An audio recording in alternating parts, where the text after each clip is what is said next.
white hand flare is used for collision avoidance. Quite popular with sailors, people in relatively slow craft. They might feel a large commercial vessel's not seen them and they want to attract attention. Okay, so this is the handheld white flare we've already talked about.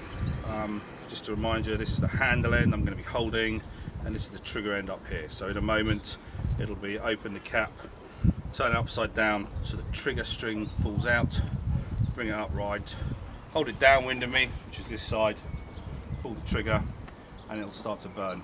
As it burns down, it will feel quite warm on my hand, so I'll end up moving my hand down the handle to the lower half. So let's have a look at that.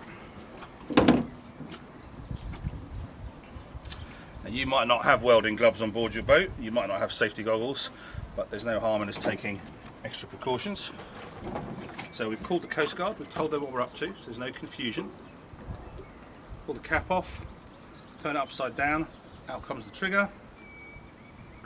Hold the flare away from me, downwind of me, short tug.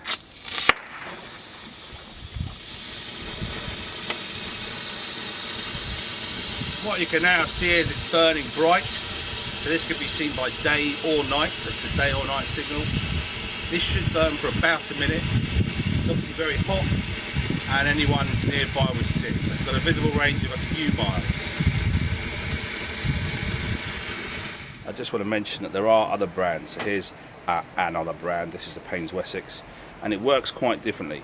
So whereas the Icarus one you hold here and you ignite here, the Payne's Wessex one you have to pull the two halves apart to expose the area that's going to burn. So again, it's quite important that if you're familiar with how your flare works. If you were to ignite that one without pulling the two halves apart, it would burn down to where your hand was and you'd end up letting go. So different design, pull it out and go from there. And again, every design is different. There are other designs of course available as well.